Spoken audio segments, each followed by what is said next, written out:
Fáilte go My First Focail. Welcome to My First Focail's St. Bridget's cross making tutorial. Today we are going to make the traditional four-legged St. Bridget's cross. Traditionally, crosses are made from rushes.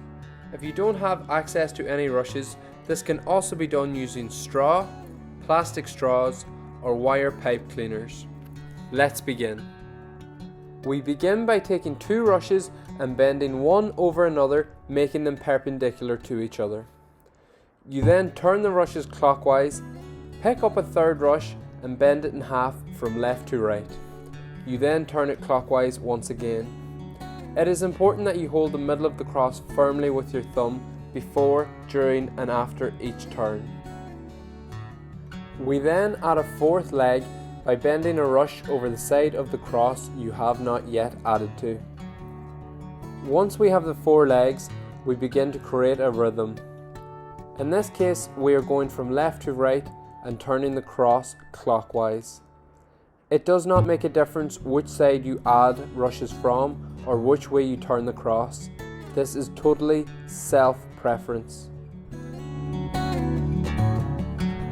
Always remember to keep your thumb firmly on the middle of the cross, fixing and tightening the surrounded rushes when necessary.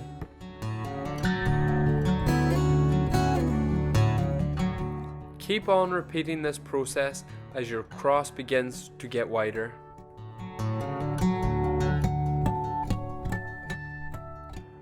We will now speed up the process as your cross begins to take shape.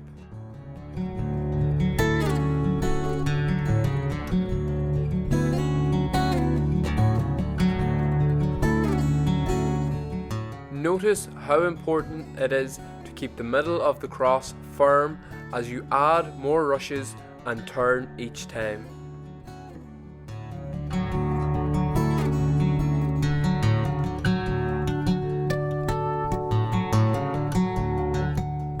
Once you get the cross to take shape, we keep adding rushes until you make it as big as you would like it to be.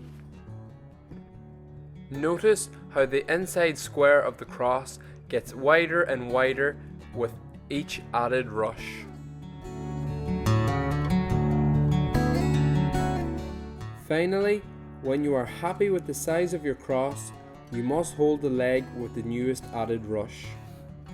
We then add some tape around the leg to hold it together. It is important that you make sure the center of the cross is tight as possible at this point. Add some tape to all four legs.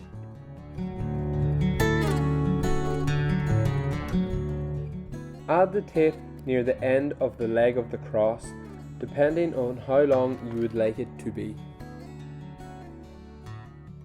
Finally, once you are happy with the length of all four legs and they are firmly taped together, it is time to trim off the excess rushes.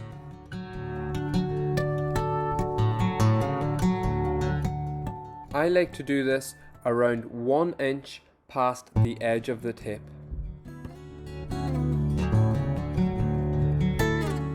Follow these easy steps and in the end you are left with a lovely traditional St. Bridget's cross just like this one. I hope you enjoyed My First Focail's St. Bridget's cross tutorial. Try it out with your family and friends. Guru Mayagov, thanks for watching. Make sure to check out our Instagram page at My First Focail. Head on over to Facebook for more similar content. My First Focail, Irish language learning.